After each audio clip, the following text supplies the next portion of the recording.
And salutations. Welcome to 360 Info Network, sponsored by the Cleveland Observer. We are pleased to bring this new partnership with our publication partner, the Cleveland Observer, and we're happy to welcome aboard Mr. Ron Calhoun, who is the founder and the creator of the Cleveland Observer. So we'll be getting into more about this as we have our conversation with him.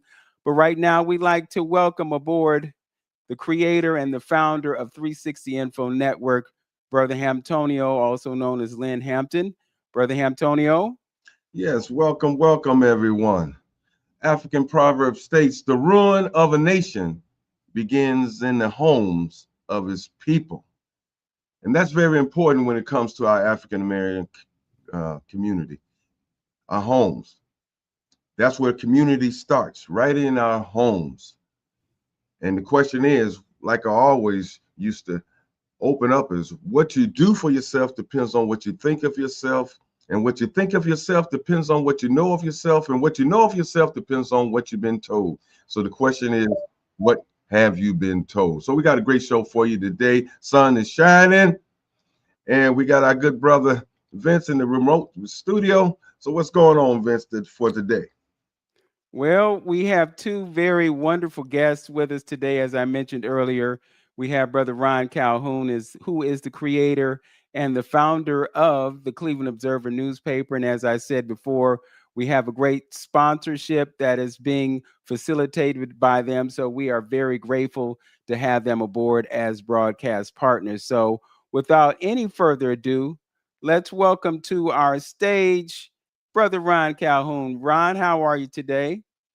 I am doing wonderful, Vince, and thank you for having me. Hmm. Yes. Well, it's a pleasure to have you. You know, we've had a couple of conversations on 360 Info Network in the past. I can remember being in Cincinnati doing a remote broadcast from there because my nephew was graduating from the University of Miami. And we had a great conversation on that day. So, again, it's a pleasure to reconnect with you.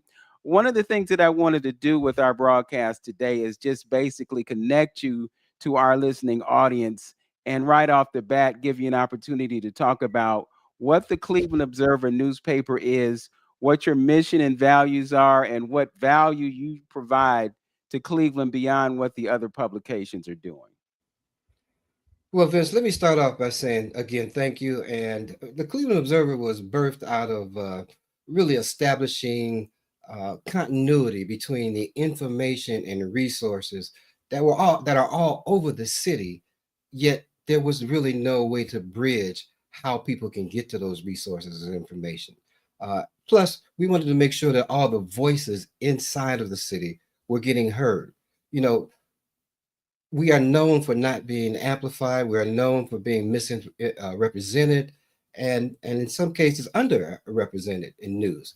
So we wanted to reflect on stories that were uh, showing how Cleveland is resilient and some of the challenges and how it has progressed towards some of the solutions with many people in the community that is really grassroots and putting forth a avocado what I want to say is uh, they're in the trenches doing the work and nobody knows about it. And we want to amplify that. Right. So you talked about solution oriented, and I know a lot of the publications talk about problems, but they don't necessarily talk about solutions. Can you talk about how you go about amplifying solutions as opposed to just talking about the problems? Well, we can always talk about problems, but we really can't in most cases if we don't know what a solution is. That's the result. We talk about the problem. So we take it a little bit different. If we can take it from a journalistic perspective and find where these same problems are somewhere else, and then provide or integrate those solutions within our journalism, now it gives our community the empowering power to actually change. And that's our gist. That is our focus. How do we create empowerment so that we can have positive change? Hmm. Can you talk about, and I know we want to talk about solutions, but can you talk about what you consider to be the most significant challenges facing Cleveland right now? I think that the most significant problem right now is strong, effective leadership. And when I say that, who really cares about the community? You know, it's not just a job. It's not just status quo. It's not just uh, creating frustration within the community because people have taken the have gone on the back burner. They've thrown up their hands. They're frustrated because they don't see the change. And I think that's the best way for us to grow here in Cleveland is good leadership. Yeah. And it's interesting that you would point that out. And I use this as an example when I look back at the council presidency of George Forbes. And one of the things that disturbs me about that dynamic is the fact that during the whole time that he was there, he never really groomed anyone to take his place. And then he had this idea that he wanted to be mayor. And that was really the death knell for him because, there were other folks that, did not really take a beautiful view of his council presidency and worked against him in order to take that office. Um, so when we look at leadership in this town, we're looking at a lot of people who are manipulated by others. You have a certain cadre of elites or wealthy people who, in some cases, they control both sides. So if we look back at the last mayoral election, the same people who purchased Kevin Kelly purchased Justin Bibb. So they had both horses running in the race. So it didn't really matter who got elected, they would still get their way. And I think that speaks to one of the issues that we have with leadership, because in many cases, leadership is bought and paid for, and agendas are facilitated as a result of that. I want to ask my broadcast partner, Lynn Hampton, if you have any observations or any thoughts about what we just shared. Yes, I do. I'm glad you let me chime in right at that point. When we're talking about leadership, I think, well, some of the problems that always happen in Cleveland is, like you just said, is passing the baton. And what I mean by that is usually the outgoing council person already have somebody who's groomed. And a lot of times that person may not be known as much to the community. And they just hand them off and they endorse them. And then we usually vote for them. Now, I believe, I forget which, it might be Dr. Umar or one of the other scholar friends. It might even been Kaba Kamene. That talks about we should be grooming people that we see in our everyday lives working the community. They're from the community. Just take Barack Obama for example. What he was working in the community before he moved up the ladder. People got a chance to see him, know him, and therefore he was able to move up, and people understood, at least in Chicago, what he was and what he was about. So I think a lot of times in the past, from what I remember, we didn't know a lot of the people that the outgoing council person handed the baton to. Where was the work at in the community? What was you doing? Did I see you? Were you hitting the streets and things of that nature? So I think far as good leadership should be taken from people that we've seen over the years working in the community hard, and then hopefully they stay on that trajectory far as when they actually get into office. So I think far as good leadership is concerned, that would be helpful if we knew that person, had a long-standing relationship with that person before we actually elected them in a position. Well, I'd like to add to that there is a certain strategy in grooming someone as a Mm-hmm. council person to replace you. And I think Mm-hmm. what's important is that when you groom that person, you also connect them to the relationships that enabled you to be effective in your Sure. council leadership. Sure. It's one thing to just have somebody handpicked so that they can take over your 80,000 plus a year job. It's Mm-hmm. another thing to hand the baton off to someone who is connected to the very same people that allowed you to facilitate certain projects and development, economic development, community development, and all the other things that are important in terms of being an effective leader. Ron, what are your observations about that? Wow, you both of you touched on a lot of different areas, and first I want to say I'm glad the show started off with the family. It starts in the family, and I get that part of it, and I kind of overlooked that when you asked the question, but let's backtrack a little bit. You mentioned George Forbes. During that time when George Forbes was the council president, you have to look at the narrative, and media created this narrative about him, but at that time, that's what we needed. If you remember, Cleveland was labeled the best location in the neighborhood during all that turmoil, all that tension. So the bickering and the fighting and trying to get the agendas during that time frame, it created a competitiveness that made us the best location in the nation. So I have to be you have to be real careful about the narrative around Mr. Forbes.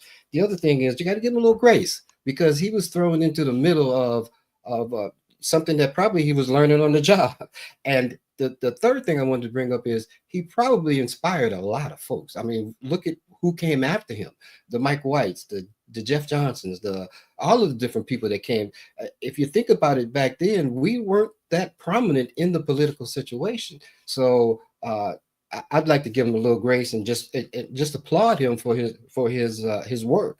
The other thing I wanted to bring out is that um, this you're right. The critical part of this was how do you mentor somebody and bring them into the fold without them having to learn all of this on the fly.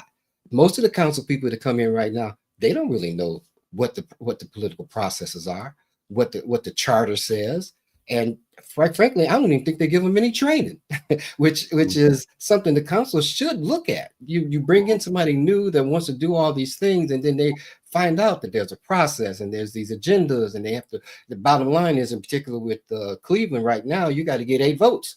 And if you don't work with your fellow council people, you don't get those 8 votes. You don't get anything done.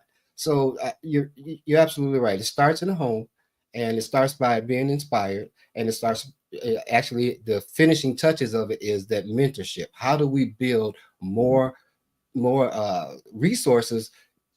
I'm saying not intellectually, but personal resources uh, to get into that political arena and be effective. And Yeah. and all I'm saying, and all those things are correct and good, yeah, for sure. But I'm just adding to that. The community should know that protege that is coming behind.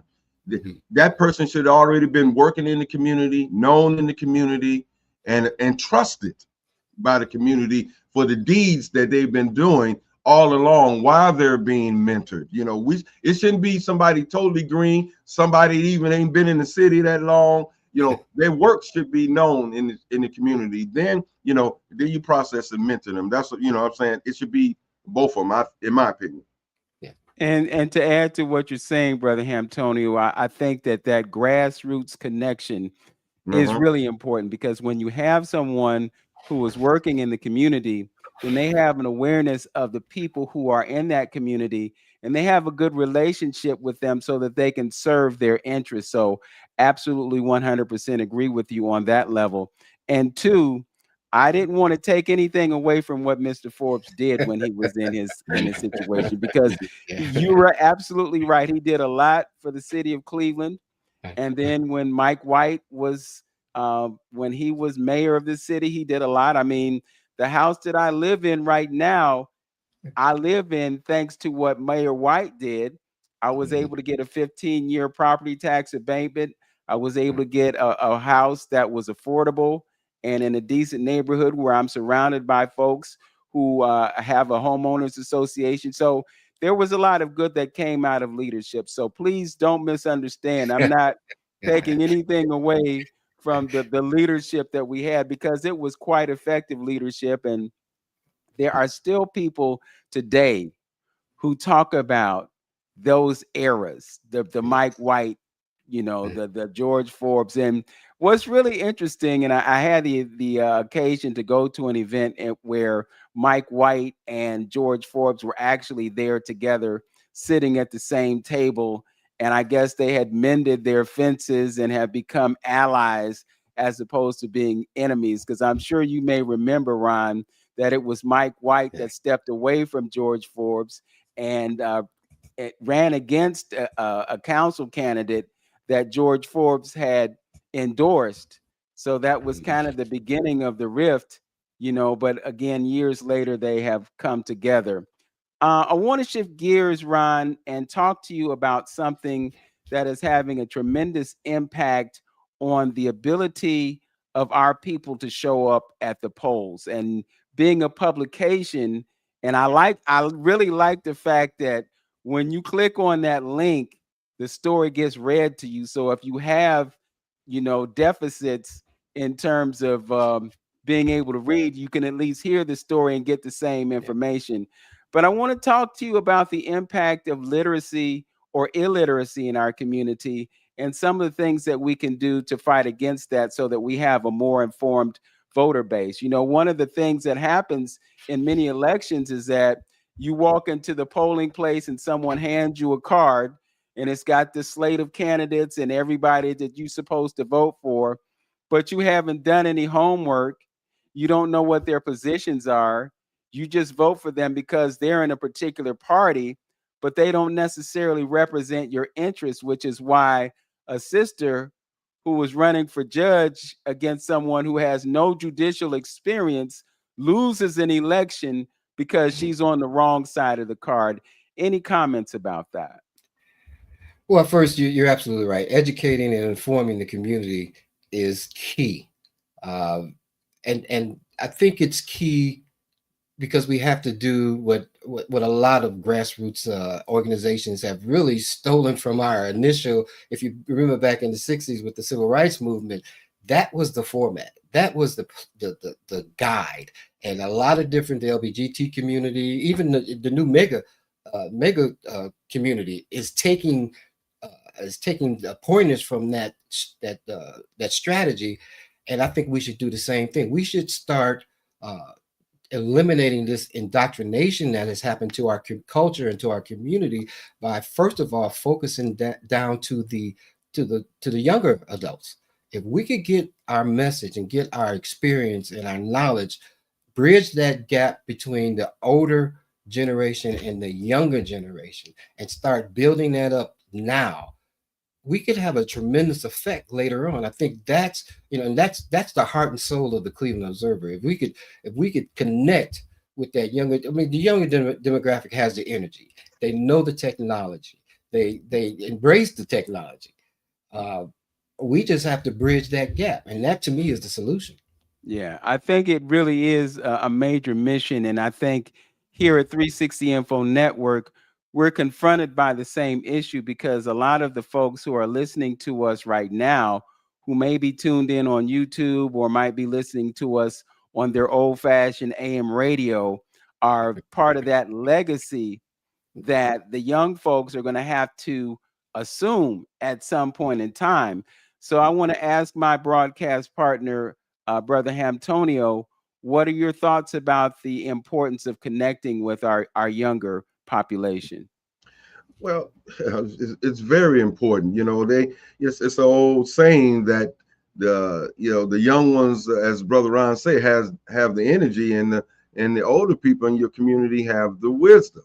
That's why they call it a community. There's no kind of separatism in there. During our cultures, we was always communal, and we always invited, the young ones to partake in that. And when you sever that relationship, you got a community that is spiraling down. In my opinion, due to my past occupation, I believe what hindered and what was a major factor in that separation from from when we had it in the past, like in the '60s, was drugs.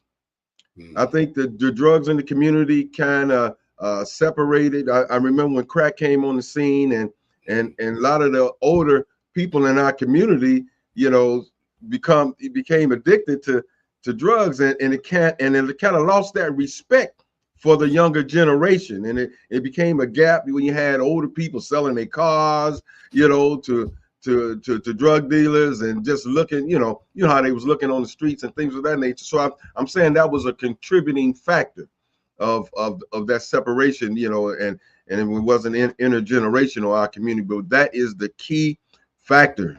It is the key factor, and that also comes with a culture, and that I believe that's one of the major issues in our community is that a lack of common culture, and I believe that's the glue that everybody else have that we don't have is our own culture. We have what Dr. Amos Wilson say, we have a reactionary culture, a culture that is based on how the system has treated us. So we kind of hodgepodge a system together that worked for us, because we in survival mode. So it worked for us and things of that nature. But we get back to what, like I stated before, the ruin of a nation begins in the homes of his people. If we start channeling those energies and getting that together, then we branch off and connect with other families, and that's what starts a community, because you all work together, in tandem for one cause and a purpose. So, but the youth play a tremendous part of that. So, Brother Antonio, you talked about your previous occupation, and for those who don't know, you were some characterize it as a peace officer, some say police officer, but the bottom line is that you were tied to the public safety paradigm. And when you talk about reaction, and we look around our community, many times the police are called to respond to or react to something that has happened. I want to open up the conversation a little bit, and I know we're going to have Brother Ron with us for just a few more moments, but I want to open up the conversation and talk about public safety in our community. When you look at our budget, the predominance of the money goes to public safety. Just like on a national level, a lot of the money goes towards our military, and the citizens of this nation and the citizens of these cities pay taxes, and a lot of the tax money goes into public safety. But it just so happens that I'm an advocate for the arts, and we've identified racism as a public health crisis. And I don't happen to believe that the answer to the racism and the public health crisis that exists as a result of that is hiring more police officers. I think that we should have a certain amount in the budget of our city that is allocated towards the arts. I know that from what I'm told, there's a sevenfold return for every dollar that's spent on the arts. And when you go back to the pandemic and you see that the economy was supported by $500 million generated by the arts, if we take this seriously and we start appropriating dollars for the arts, we will see an increase in the healing that exists as a result of that racism. And we'll see an increase in the economic stability. And it's more than just about having a stadium downtown and folks coming down to watch people beat up each other. It's about doing things that facilitate the healing process in those who observe and take in the arts. Your thoughts, Ron? Well, you hit the nail on. I mean, this thing is really starts off with healing. And I think arts is a way for people, in particular young folks, to heal, because look at what they've been through. They've been through an education system that has failed them. They've been through a family structure that has failed them. They don't know where to turn. And you have to heal. So that's a key point. And if the arts, music, entertainment is a way for us to get them to heal, that's fine. Let's do that. And I believe that the budget in terms of safety is appropriate, but I think safety really starts at home. And if we as a community, I'm going to take it all the way down to my street. If I know I have a drug dealer on my street, if I know I have unruly kids on my street, if I know I have whatever the situation is on my street, why am I so afraid that I don't speak up? And what's the coined word? Snitches get stitches. Mm-hmm. Well, I mean, where did that come from? Because that was the first erosion of the family and the community. Because a community would not stand for any of those things. That's A right. family had the support of the community. The men in the community would say, okay, man, you can't do the drugs here. I remember I lived on 105 most of my life. And as long as that stuff stayed on 105, it was okay. But when it came down on Somerset, oh, we had a problem. So now you destroy the community, and one of the main things you spoke about, the drugs. The other main thing that destroyed the continuity in the community was busing. You took the kids and put them on another side of town. Now you know how competitive it was back then. Glenville against East High against John Hay, and each community, uh, although it was a competitive spirit, it never turned into violence. And once you took the kid and their loyalty and their community away from the community, that helped destroy it. So when you look at drugs, when you look at the busing, and you look at the even how much they've given in terms of support for the single family homes, welfare. When you look at all these pieces that have destroyed our community, we got to heal. And it comes back to, how do we heal? I guess the question is, I want you to continue on it. Is it purposeful? Was that done purposeful? Oh yes. Oh yes. I believe it. I mean, and when you get to 70 years old, you realize a lot of this stuff that you thought was normal was really systemic. Mm. It was put in place for us to be where we are today. Now we're talking a whole nother conversation now. We're talking about the black folks being on the peripheral now, and they're doing it on purpose. And that's a whole nother conversation. You know, we got a lot of folks in our society right now that are pissed off because they're learning what we've been going through. Yes. Yeah, absolutely. Yes. Well, Ron, we've had you for a whole 28 minutes. And I know that you wanted to limit your time, but I'm inviting you to share with us some of the young folk who are working with you on your staff and on the board, and we'll bring them back and we'll have a continued conversation. One of the things that we probably could have talked about was education, because you mentioned busing and you mentioned the competition between the schools, and I know that there have been several changes in our educational institutions, and one of the things that is happening is that they are being affected by cutbacks in funding, which they're causing them to have to close schools and discontinue programs. And there's a lot of outreach that's happening from outside of the community into the schools. And when they cut the funding, they cut off the benefits that are provided to those who come into the schools and educate them about music, educate them about art, educate them about voting and other things that are beneficial to students so that they get more than just the reading, writing, arithmetic, the STEM stuff without the A that requires STEAM to be in these schools. So again, I thank you for joining us today. We're going to step away from it for a few moments, and then we are going to come back with our next guest, who happens to be Ephraim Abdullah. We're going to talk about the African American Museum. We're going to talk about Africa House International. And we're going to talk about Superior Renaissance Community Development Corporation. I don't know if you've been down Superior, but there's a spanking brand new building that's a residential property.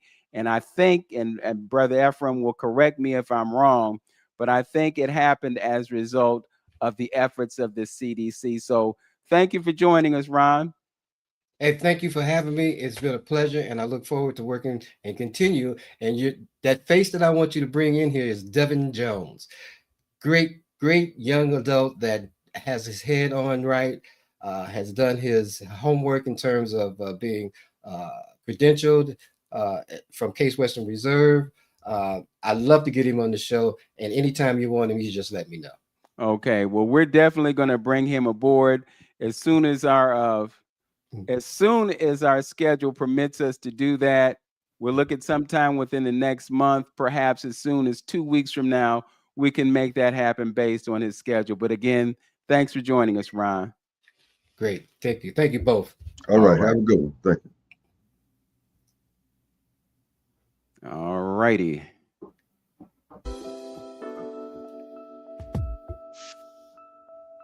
Cleveland has stories worth telling and voices that deserve to be heard. That's why the Cleveland Observer is proud to sponsor 360 Info Network with Vince Robinson and Antonio on AM 1490 WERE, where truth, culture, and conversation come together. Each week, host Vince Robinson and Antonio open the door to powerful discussions, from the arts and community history to the issues shaping our neighborhoods today. And the Cleveland Observer is right there with them, shining a light on the people and movements building a stronger Cleveland.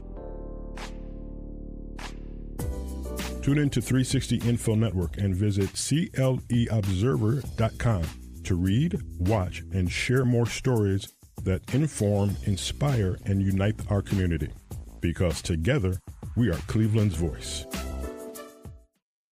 Welcome back to 360 Info Network, and welcome aboard Mr. Ephraim Abdullah.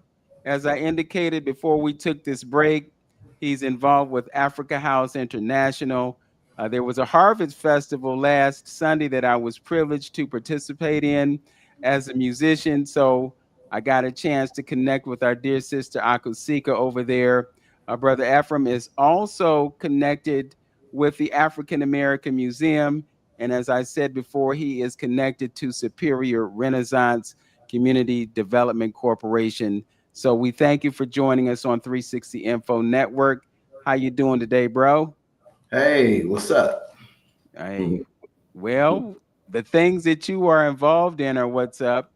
You know, there is a strong community connection to all of the things that you are doing. And I know that Brother Hamtonio is partnered with Francis Caldwell over there at the museum and does a lot to promote what they are doing over there, because, you know, that is an institution that is directly connected to our culture and our stability. You know, if we didn't have an institution like that, you know, there would be a deficit in the cultural experience here in Cleveland, because you do things to bring folks in that have relevant information and definite connection to culture. So kudos to you for being a participant in that. Let's talk about Africa House International first. Can you talk about what it is and what it does for Cleveland? So, Africa House International is an organization founded by NASA astrophysicist Dr. Willie R. Mackey and his wife, Akusika and Como Mackey. Their work culturally in the community has presented our communities with connectivity to the motherland, or should I say African countries, many of them. So being able to reconnect to those cultures from those different countries and meet residents or people from those countries, learning drumming and, you know, the things that bring you into the culture, eating the food, having the conversation, getting into the mindset, sharing the spirit. Those are all positive attributes to helping Americans find their nature. You know, first thing is getting decolonized, and then second thing, finding your culture. You know, one of the things I was blessed with, my father was from the Nation of Islam, brought me into, I was born into the Nation of Islam, but my father brought the bean pie to Cleveland. He was the original bean pie maker in Cleveland. And he came with the first ministers of Islam here from the Nation of Islam in Cleveland, Minister Tariq Hamza. So my father actually went to Chicago and learned from the Honorable Elijah Muhammad that bean pie recipe. And that's a recipe from God. So it's a blessing to be here and be able to connect with Akusika and Como Mackey. And she shared with me the history and the legacy of Africa House International. Okay, talk to us about some of the programs that they're facilitating over there in that space. So I did upload a video over the weekend. We had what we call the Harvest Fest, and we teamed up with some of our partners, the Western Reserve Conservancy, Land Conservancy. They brought in partners like the Cavaliers. I popped up a video there. I don't know if you're able to play them. It's called Starlux on the list, but it shows a brief synopsis of what we do environmentally at Africa House. We're environmental stewards. So our first thing is protecting the environment, learning the environment, becoming reconnecting naturally back to the environment, a healthy environment. And these are things that are very important for people to realize. So what we ended up doing this weekend was planting trees. I'm not sure if you're able to play the video, but it's uploaded on your dashboard there. Okay, give me a moment to get to that. I'm working on a few other things at the moment, but we can show that video and share some other information once we get to the second half of our show, and probably before then. But just bear with me. If you could continue to talk about the programs that you're facilitating at Africa House.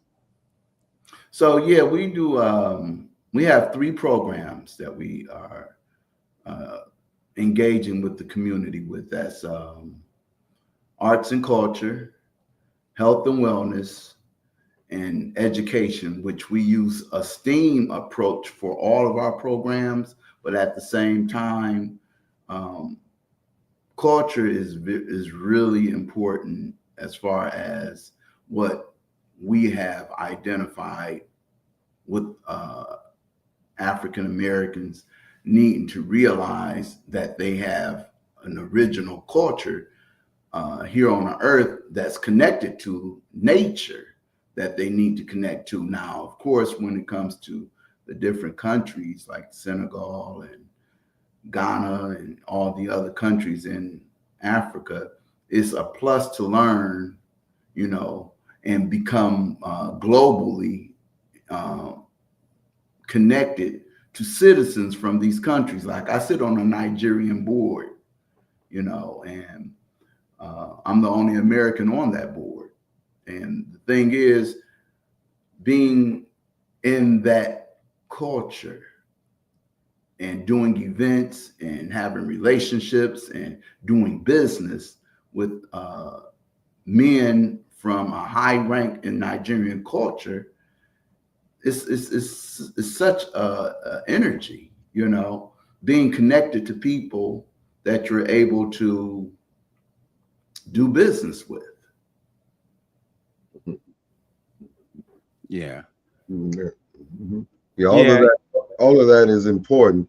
I think that's one of the issues that and Vince would know, I always talk about reconnecting to our ancestors that have laid the groundwork down on how to live, what the purpose and role of a man, woman, child, how your community supposed to work for you and with you. And those things is already, those problems and those social issues have already been solved, and it's, I guess it's taken us this long to get back to that and understand that and see that, but we are bombarded by all this other information, from a European point of view that tends not to work for us in our best interest. Everybody, the Asians know how to, get along with each other, or at least have a common culture that they can either do business with or even settle their disputes if they have issues. But that culture gives them all those tools that they need to progress and move forward. What the purpose of a child, the role of a child, how to do business, and all of those things. That's what the culture brings you and gives you. And I think that's one of the main issues where we at as far as a community is concerned. And our good brother, I must say, our good brother Malcolm a long time ago talked about, the importance of teaching our own children, how you letting people that may not have your best interest teach your children. And I don't know why we still dealing with that particular issue. In the earlier segment, we talked about certain things as far as schooling and education is concerned, and right now we're crying about the possibility of them taking history out and books out of the community. We shouldn't, you know, we should see our vulnerability there of somebody having the control to wipe out our history that's being taught to our children. We should never let ourselves be in that type of position to where somebody else is responsible for feeding us, for educating us, for healing us, and doing economic business for us. When you're set up like that, you're set up for failure. You're set up for manipulation and things of that nature. So, I kind of hope this situation of where we're at right now in this country is a wake up call for us, because we're still having issues with depending on somebody else, just like what you're going to get into I'm sorry. Well, yes, with the museum as well, and also with the cultural gardens. We shouldn't be sitting up here begging, other people to fund our projects for us. That's my take on it. Yeah, and if I could, I just want to interject and support exactly what you just said, Brother Antonio, because when you look at an entity like the Nation of Islam, it's based on the premise of self-sufficiency. And what you expressed about what Brother Malcolm said is extremely apropos. You cannot expect your oppressor to teach you the language of liberation. They're going to continue to keep you in an oppressed state so that they can continue to control and manipulate you and educate you in a way that is detrimental to you and not beneficial to you. So the wake up call, the kick in the pants that we need right now is that, we got to take our lips off the nipple. That's what time it is. You got I to don't take the know if lips. I want to take my lips off the nipple, man. I'm gonna just tell it Well, like it is. Well, But what I'm saying in a matter of speaking, and I wholly support the idea of breastfeeding, but the issue is what nipple are we drinking from? And right. if you drinking from the nipple of a cow, you drinking from the wrong one, because that nipple is the one that's causing all the health problems, and that's a road that we can talk about it at another point. But I want to shift gears and come back to something that you just shared with us, Brother Ephraim. And you said that you're sitting on a board and you're the only African American on a board with Nigerians. And one of the things that concerns me about our relationship to our African brothers and sisters in the Cleveland community is a lack of connection between our African brothers and sisters and the diasporan African brothers and sisters. Brother Hamtonio has facilitated gatherings at Voinovich Park and other places in the city, and it was billed as a cultural experience, an African and African American cultural experience. But the level of participation from the various African groups that exist, because they do exist, but they weren't participating in a level at which they should have been participating, because these events were designed to bring us together as a community. So as someone who is sitting on that board, I'm just wondering what your perspective is on the level of engagement that they have with the greater community of African Americans, because they are here, but the predominant population in this city is us.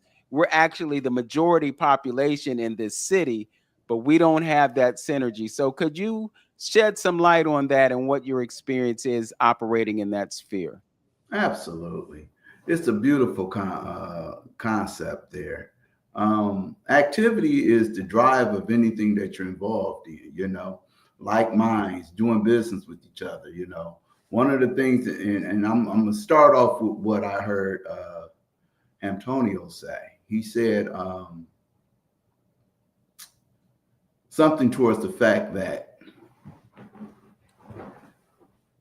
what I learned about culture. I've learned many relationships in many different cultures. Like I have some really great relationships with white people, and I say it like that because I'm a businessman, And the thing that keeps my relationship healthy with the people that I associate with is that I know my business. So when I do business with these people, they are benefiting from the relationship that we have. Now, I have a relationship with a young lady named Jill. You all might know her from the CAC. She of the arts. So she and her staff has given Africa House the opportunity to leverage the use of grant funds to do our activities throughout the year. But if you don't keep up with the guidelines based on what's required in their contract, then the funds don't come, you know, and that's what happens in our community.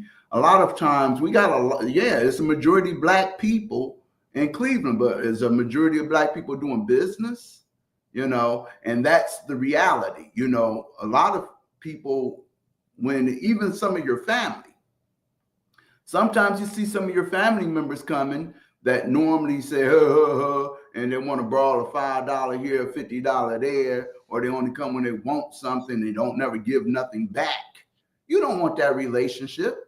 You know, you want to be active, you know, and, you know, every time I think about the quality of what our people are doing in this city, I don't want to have to reflect back into my ancestor and make it a thought of yesterday. Who today is doing what our ancestors taught us to do, that we're able to illuminate their presence by being, you know? So a lot of people in our communities just haven't practiced doing the work. They're like college students. They know the theory of it. They went to school. They know the books of it. They know all of the answers, but they haven't started practicing.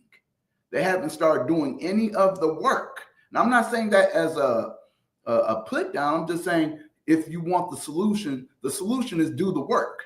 You know, God knows you by the works of your hands, not by the works of your tongue. He don't want that tongue. He wants you to do that work. So a lot of our community issues are surrounded by people who haven't upgraded.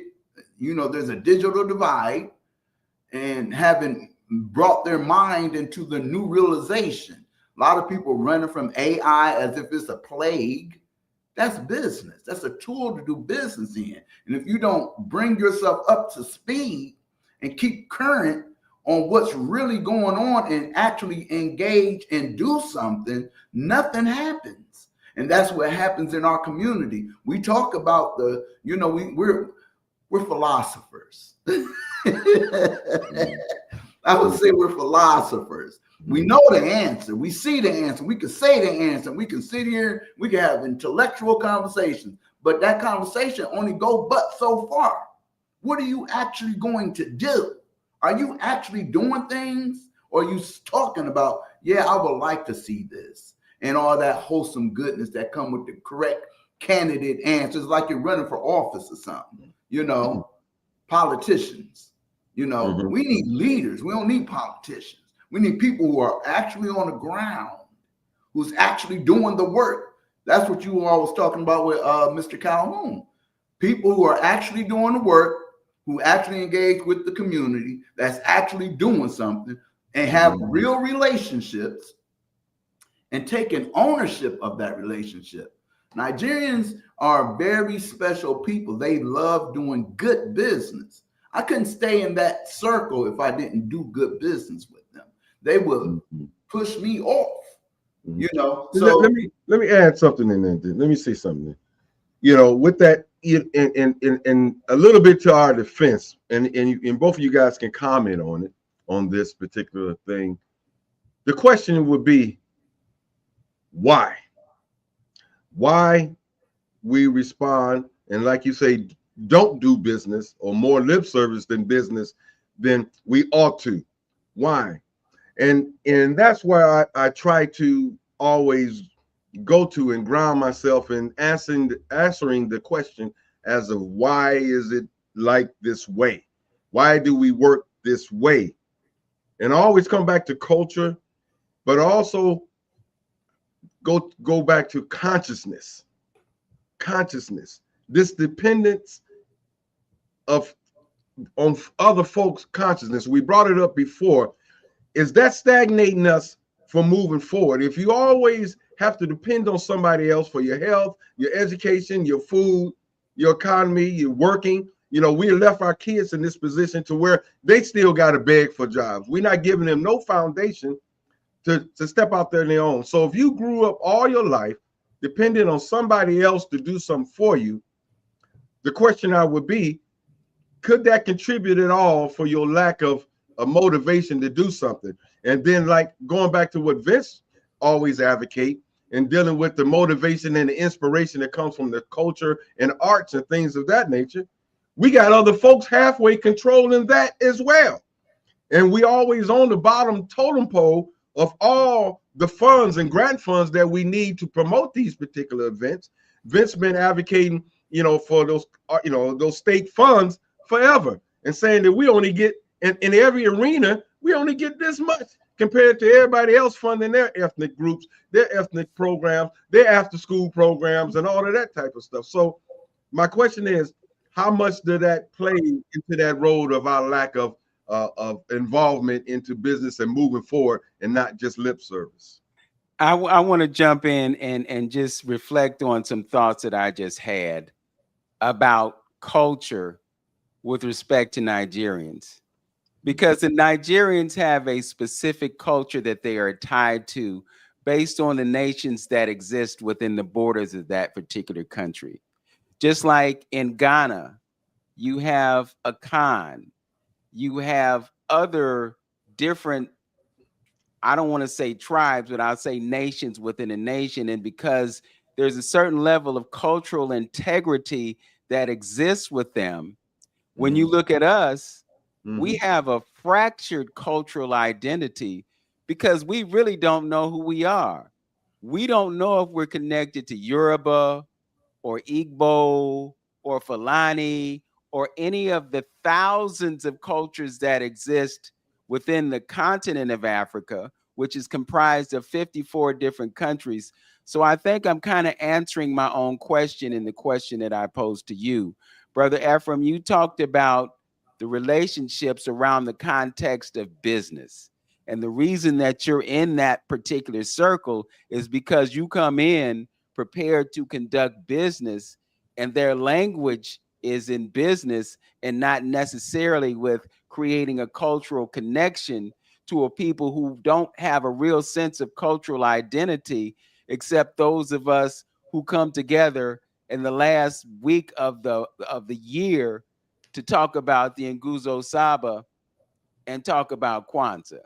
So I'm answering my own question, but I guess my hope and my concern is that somehow there can be some outreach so that we as disparate communities can come together and get a certain sense of sharing.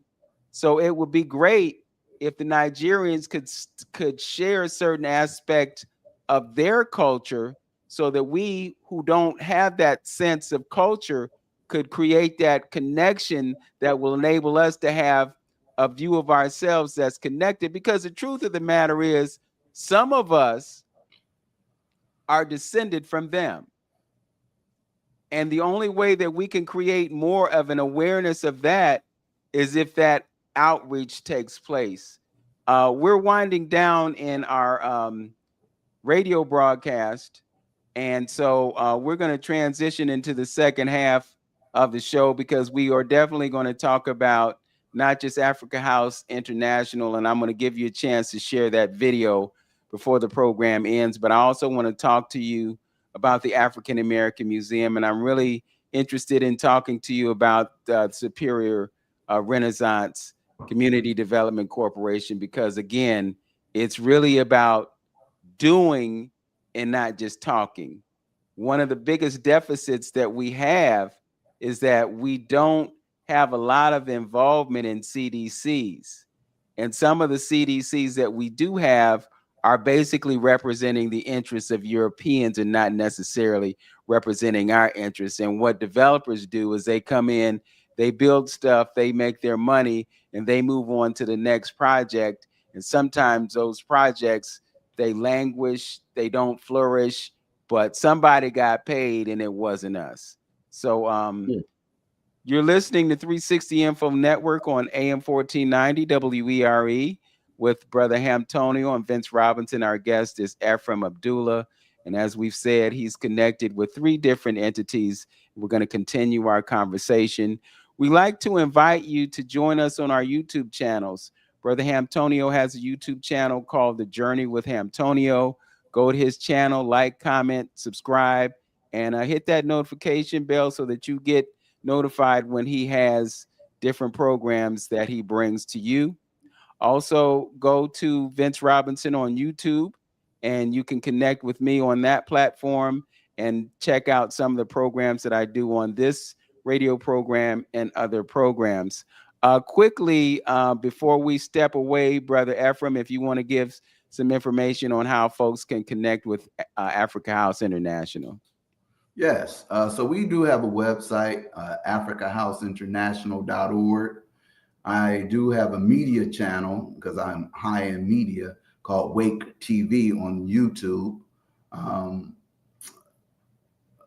The African American Museum, we're always fundraising.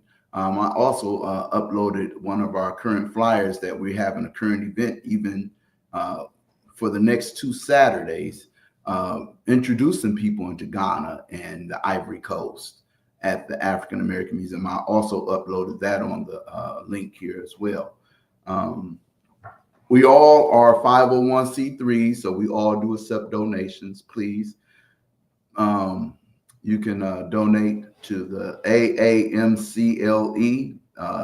You can send Cash App, or you can go to the web, to our website and donate to the African American Museum, Cleveland, or africahouseinternational.org.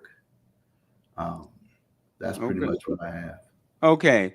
And if you could share those links with me via email or text message, I'll be sure to paste them into the description for this video so that people can actually just go to the video, click on the link, and get to those respective places. You know, it was a joy to perform at Africa House International last Sunday.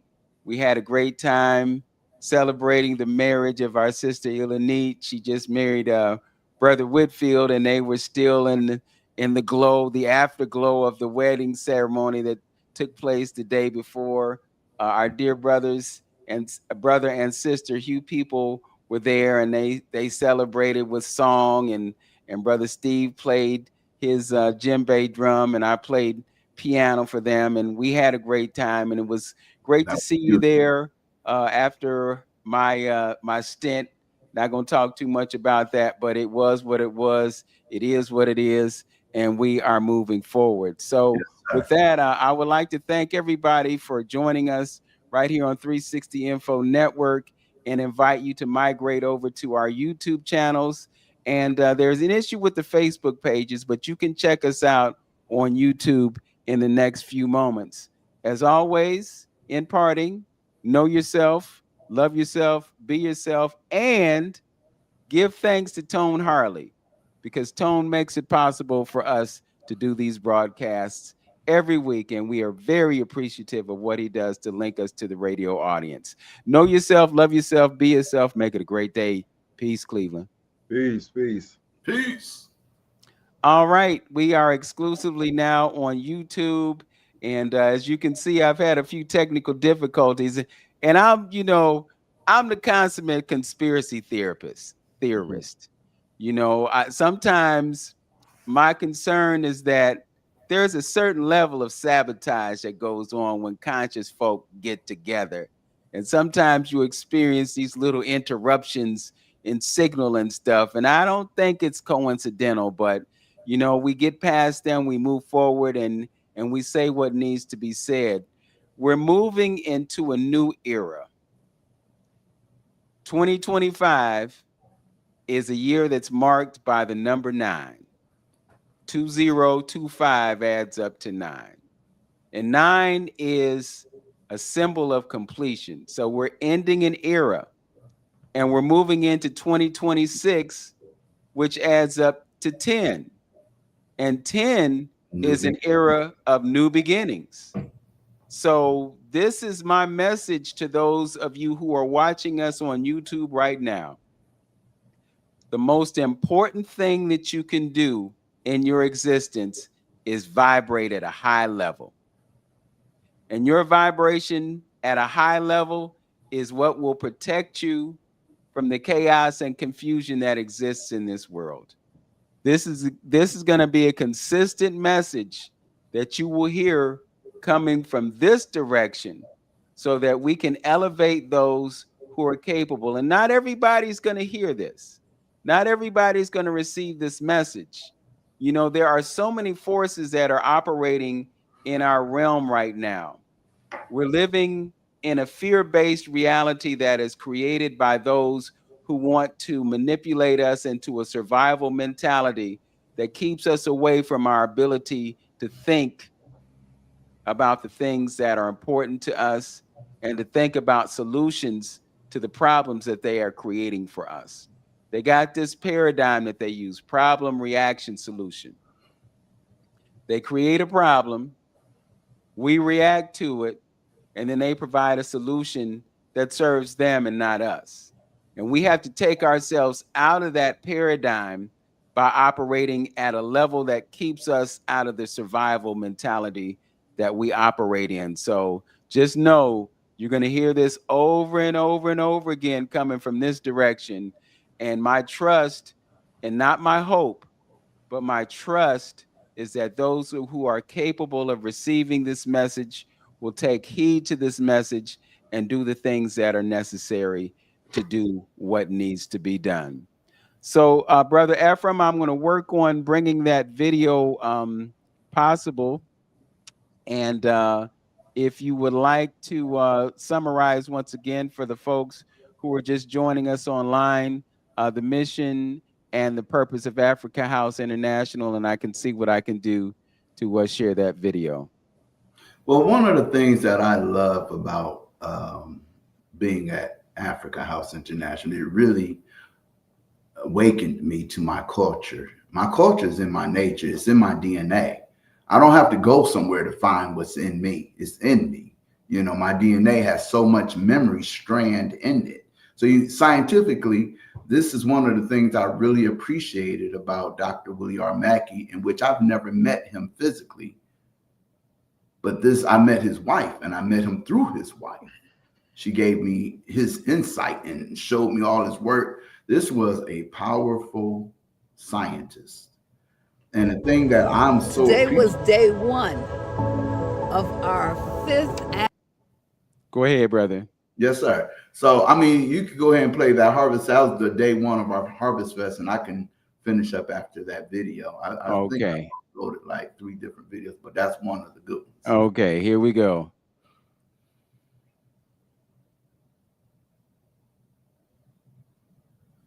Annual 3-day Harvest Fest. We have tomorrow and Sunday.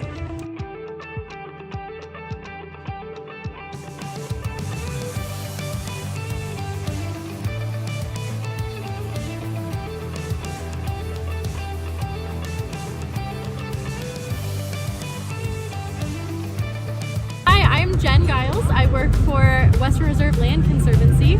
I'm our community forestry coordinator, and today we're out here planting some trees in the Huff neighborhood. So we're on Linwood Avenue. We have 3 sites that we're planting today, and tomorrow we're planting another site down the road with Africa House at the Linwood Garden. We're adding these trees to our GIS system, so that way we can keep track of how tall the trees were when we first planted them. And then since we come back and do maintenance for the next 3 years, we try to keep track of that just so we can kind of measure their growth and see how happy the trees are. That's all. We've got a bunch of volunteers out here today with us because it is the kickoff of our 10-year anniversary. So we've had 10 years of planting trees in the city of Cleveland, and we're celebrating our success out here.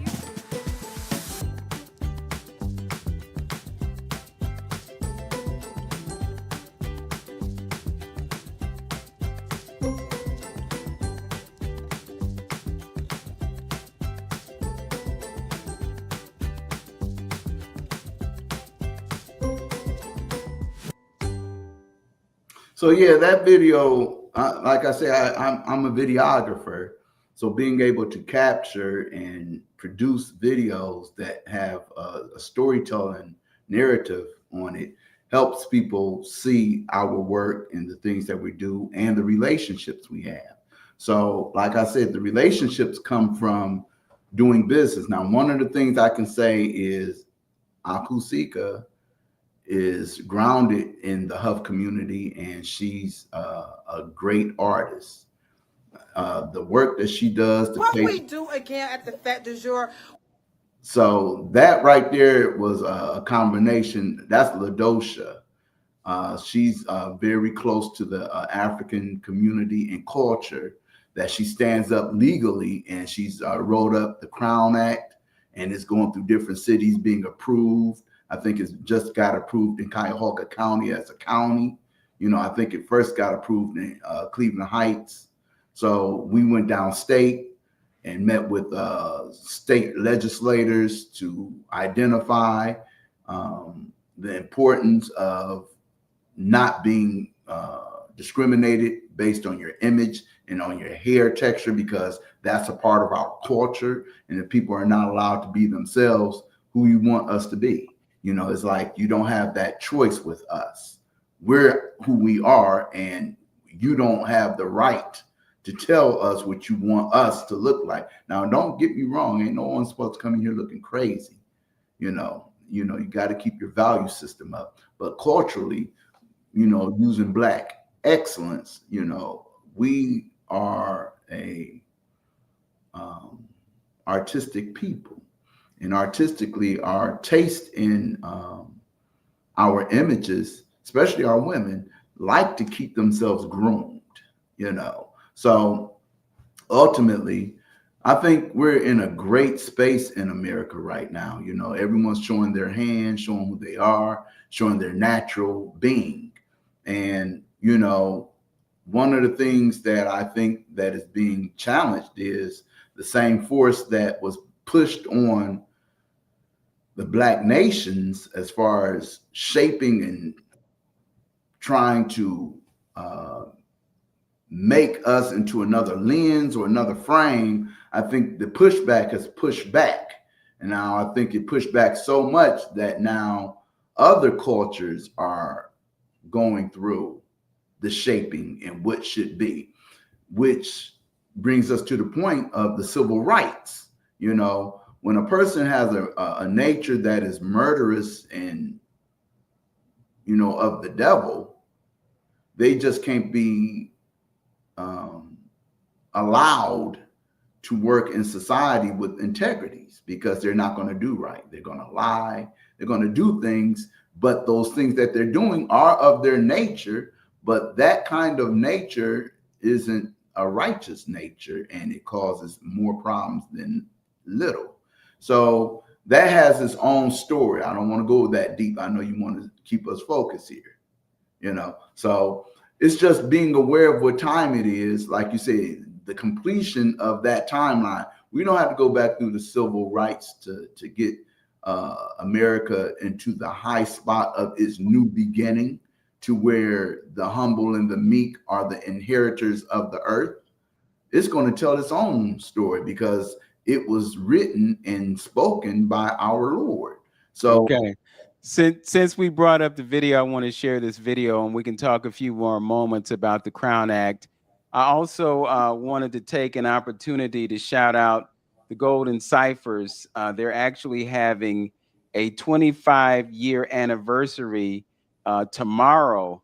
It's going to be at their Development and Cultural Arts Center, Phyllis Wheatley organization, tomorrow from 2 to 6 p.m., October 29th.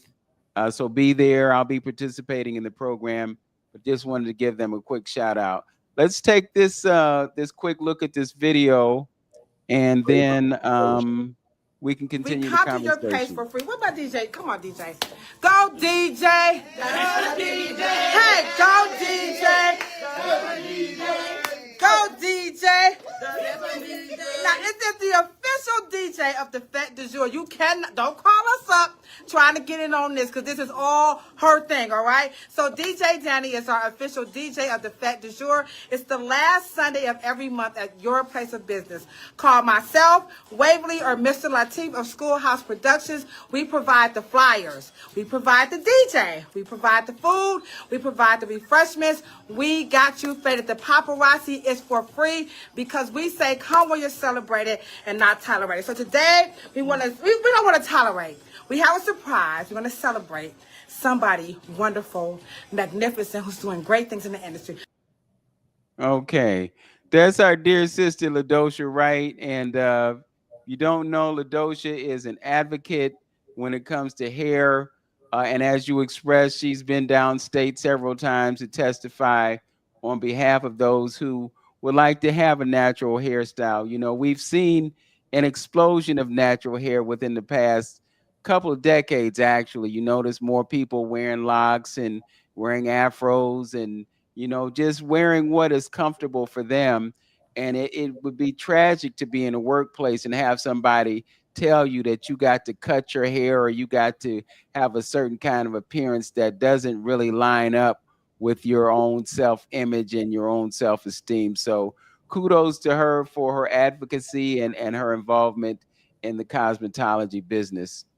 Brother Ephraim, we can move forward with your conversation. So Colin Kaepernick, one of the things I loved about what you just saw on this video was LaDosha introducing that young lady. And this is a conversation I heard you and Antonio had with Mr. Calhoun about how do we bridge the communications and the relationships and pass the baton to the next generation. And here, LaDosha is introducing this young lady to her fold by hiring her as a DJ. So the main thing that attracts our students I heard the piggybacking off something you said earlier in your earlier interview with Mr. Calhoun, Antonio, was drugs. Drugs, when it came back in the 80s, it came with money. And so it was easy for a student to find an interest in something that was going to make him some money. So in this aspect, this is where our students need the leadership of passing the baton, where they have the opportunity to make some money to live their lifestyle or to go into a lifestyle that they want. You can't give our students information and tell them, yeah, this is this and this is this, and they ain't making no money from it. You're not going to keep their attention. That's a currency. So I'm not saying everything has to be tied to money, but it was easy to lead our people in a direction through that kind of mechanism when you allowed them to have money. And then it wasn't just any money. When someone was known as a drug dealer, they made good money. So it's the same thing today. You don't have to be drugs, but whatever you're going to introduce one of these young people into, have a door open for them to make some money with you. And that way they hear you better and they'll stay to it better, because that's the key. Like there's another video here I have loaded up with a young lady that I'm working with I've introduced her into radio personality, TV personality. And she was brought to me by one of my producers, Eric Wilson.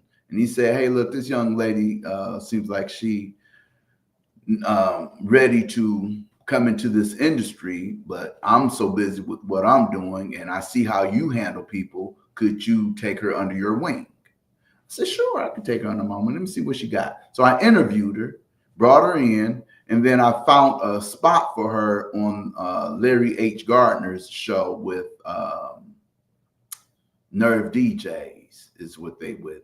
So I connected her with him as a co-host, but they have an interview coming up next week, I think, with Justin Bibb, But the thing I'm saying is, in between the work she's doing, she still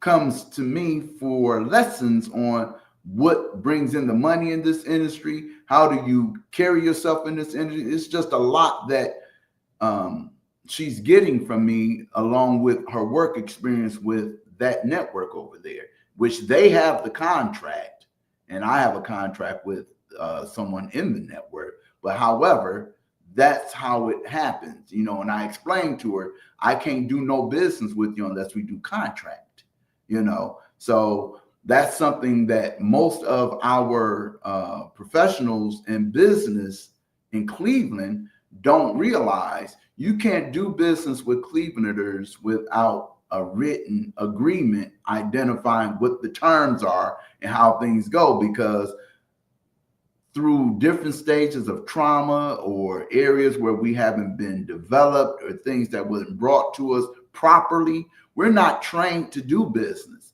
So you have to guard what you're doing in business by having written clear agreements and having the commitment by signing. So if there become any discrepancy, you have a legal document that can identify and spell out where things did not complete themselves or match where the agreement was made.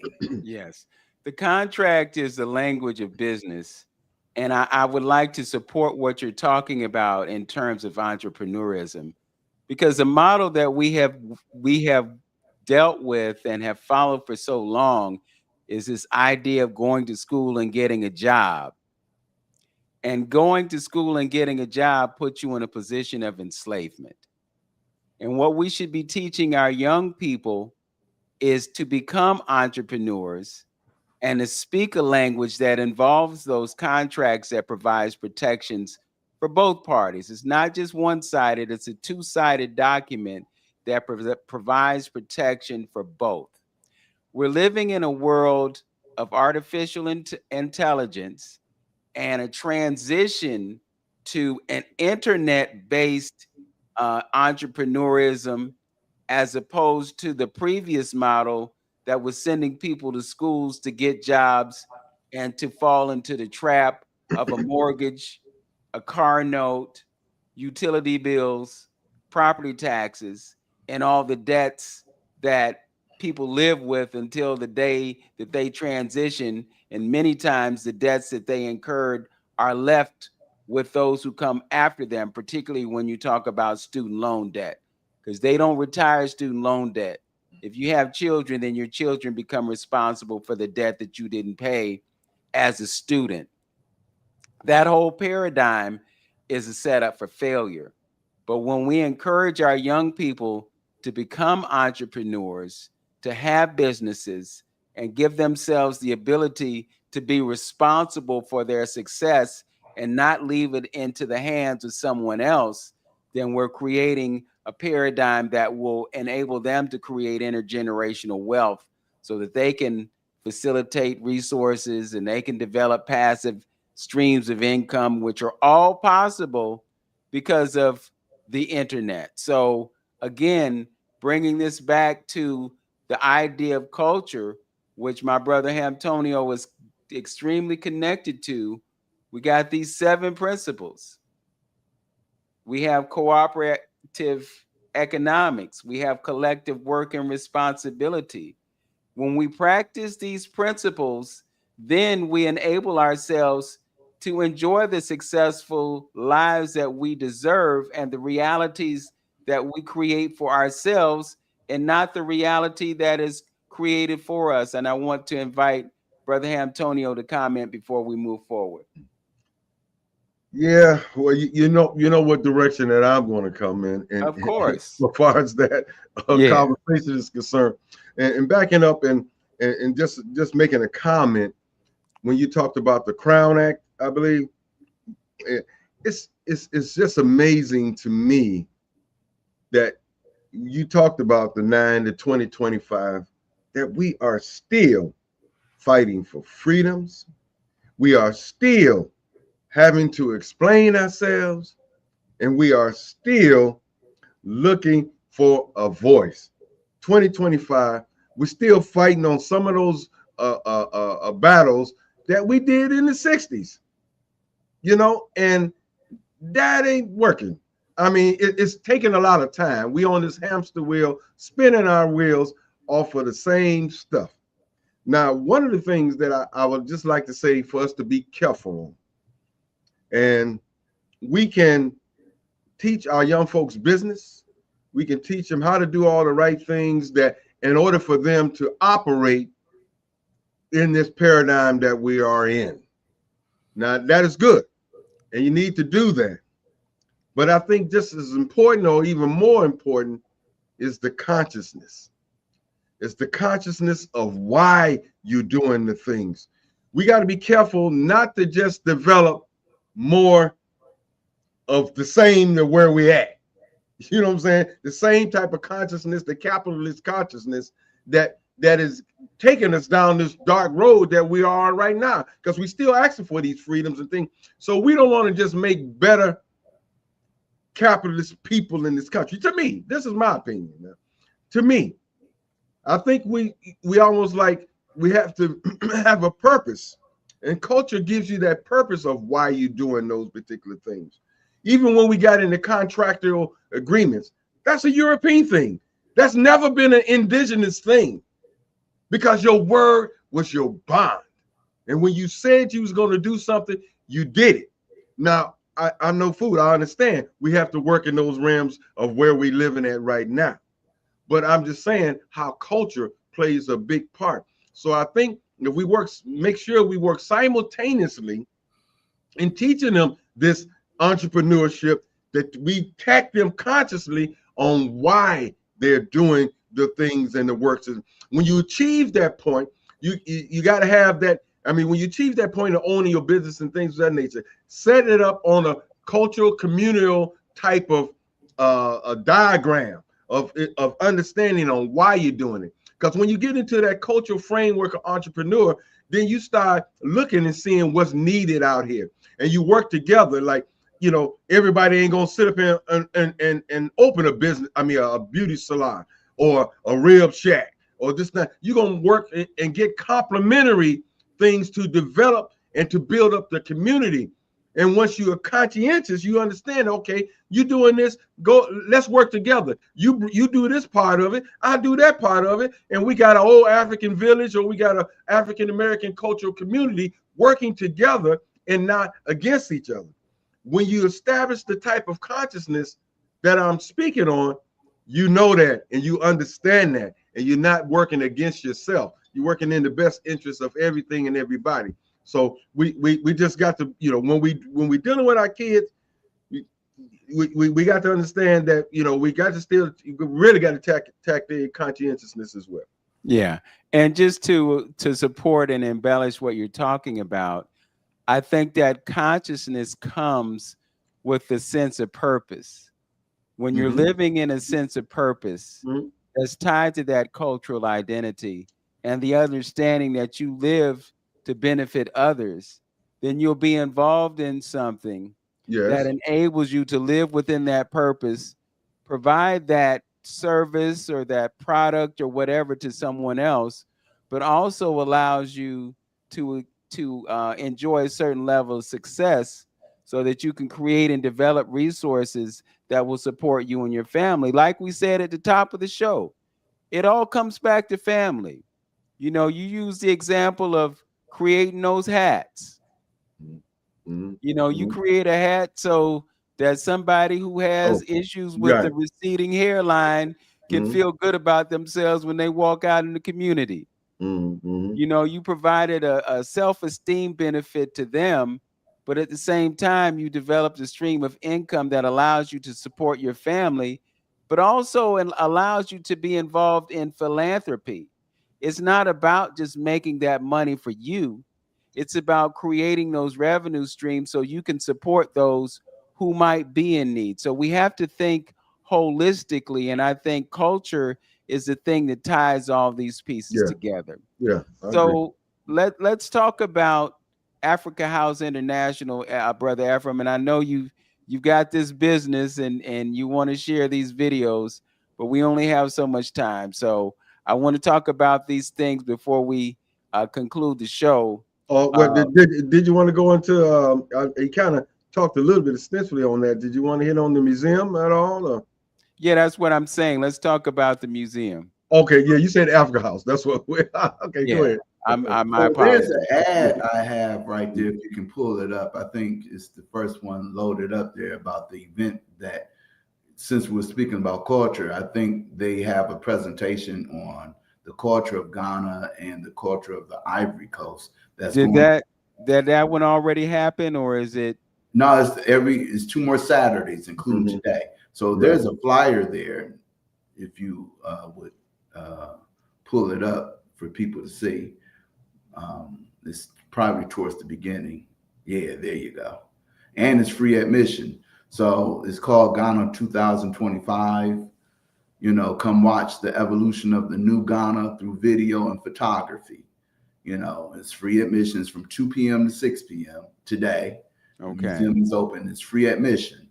And, you know, the thing is, we always ask if you can donate, please donate, because the museum is a great area for gathering and protecting or preserving culture, you know, moving forward.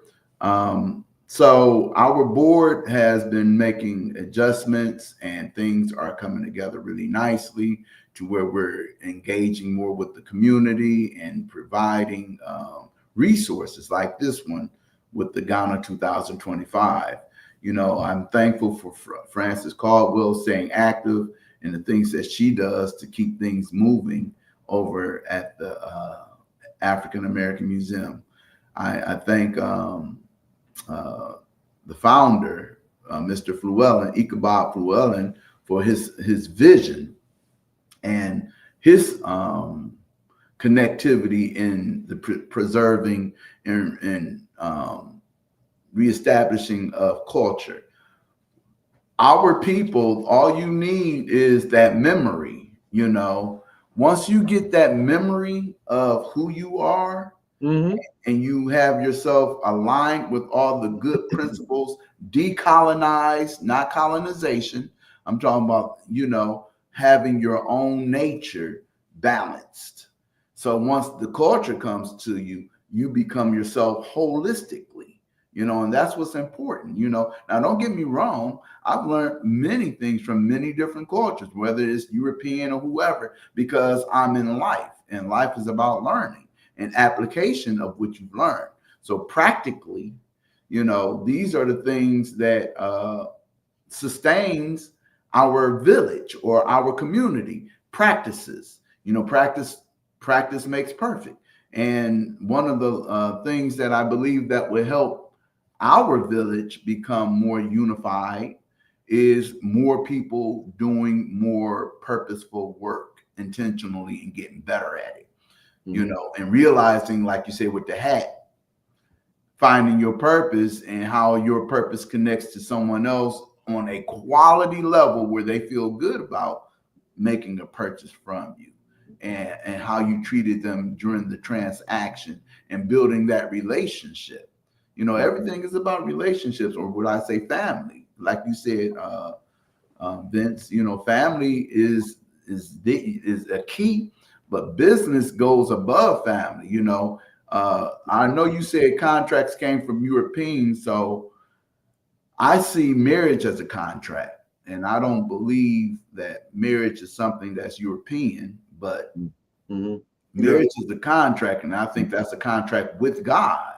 So I think contracts are just a sustainable way of record keeping, so that when people hundreds of years from now want to know what happened, here's a document that's been preserved that can tell the story. And if you want to know exactly how the story went, read the document that was agreed upon, and it can tell you all the terms of what happened. Now, if they kept their terms or not, that's one thing. But what was discussed and what was agreed upon is written right here. And you know, everyone don't always state their contract or their agreement. And this is why you got courts and people going to courts, and you know, it's just the way of life. Way of this system, yes. Yeah. I mean, it's the way of order. And the thing is, you want to handle people through civil behavior, and civil behavior being able to produce the actual documentation or activities that has taken place in being able to sort out Mhm. a resolution or result. Mhm. The people fall out all the time about things. Yeah, And yeah, but see, that's why the culture dictates policy on everything.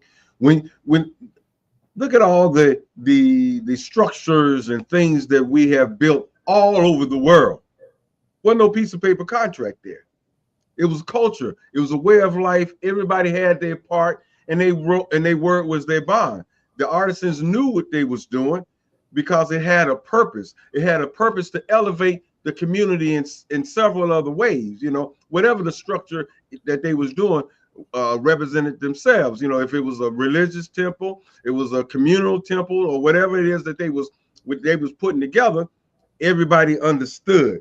And everybody understood the purpose, and that particular entity it was very purposeful. That's all I was saying. So, but then the group itself would understand and lay out those guidelines, or lay out the transaction, or what actually took place. You know, in their archives, in their oracles, they would tell the stories about what happened. The people got together, did this and did that. You know, everybody did their part.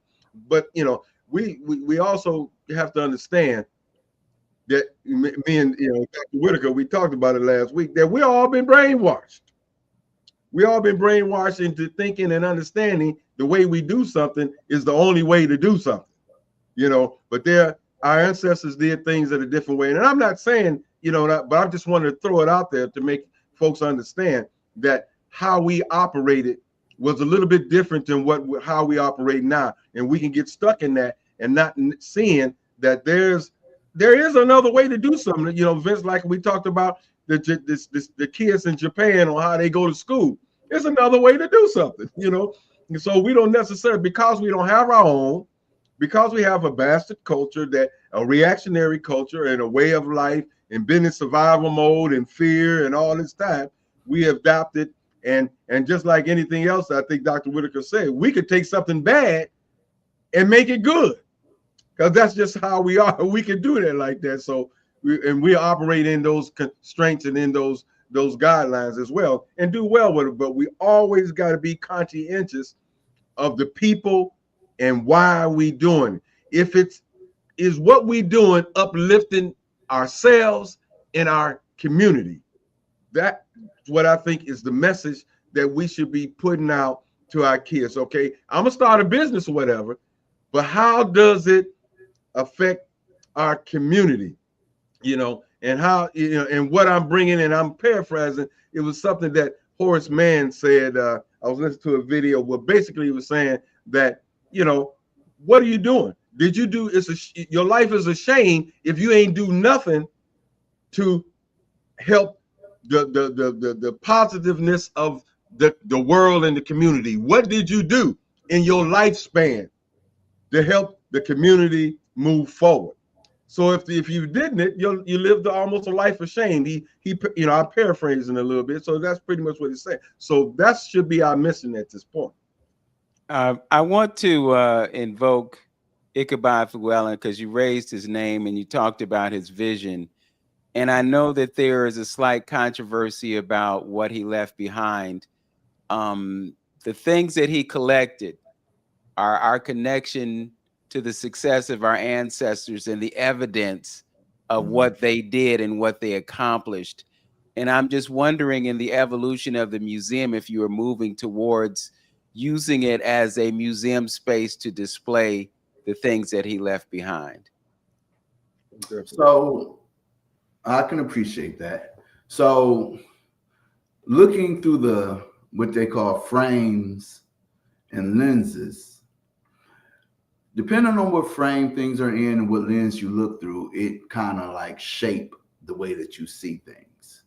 You know, one of the things that we know as a board is that we need to raise several millions of dollars for how we envision the museum through an architectural design needs to look. We have a whole new plan for the museum. And when it comes to that museum being developed, of course, we are looking at the preservation of the artifacts and things that were brought in through Ichabod Llewellyn, as well as other Africans that have precious items in other museums on display and having them curated here. So yes, doing the business of it, that's something that we have to prepare Cleveland's African American Museum through our process of doing business. So when another African American museum sends an artifact here, we want our museum to be aligned with the other museum institutes here in Northeast Ohio or throughout the world, to where things can be protected, things are signed in properly, because a lot of the things that come in are insured and they have a historical value to where they're well worth several hundreds of thousands of dollars. And having an artifact curated over to you in the capacity for a display or a series, there are a lot of documentation that has to be aligned and signed and agreed upon based on handling these materials. And these are the things that bring our museum to another level of operation that may have been there before, I'm not sure, but it needs to be there in order for us to see the success that we are trying to present to our community, for them to learn the many different cultures and the history of those narratives, So it's a blessing to have the team that we have. It's a blessing to have you all in the community, the greater Cleveland community, that we're able to meet and bring together in an alignment the navigational process that does the business that needs to be handled in order for our museum to get its full respect and perspective, and other institutes that are in the Black community. It's our responsibility. Yes, I'm very happy about it. One of the things that, I like what you're saying about turning something bad into something good. It's all about getting a better understanding, seeing it from a clearer frame, and realizing the natural lens of things. Like a lot of people think slavery was a bad thing. And I would beg your pardon, because what I see that took place in what they call slavery, it began as servitude. Now, all the horrific things that took place in the South, or should I say the Confederacy of America, those were some bad situations that those guys that's who they were, and that's how they ran things. They were human trafficking, and they were just criminal people by law. The North was never that. Ohio was never a slave state. You have to realize who you are as a participant in the process. You need to know the narrative. And I can't let someone tell me the narrative. I have to study and realize what actually took place. So there was the South and the North, and the big war was against two Americas, the Confederacy of America versus the United States of America.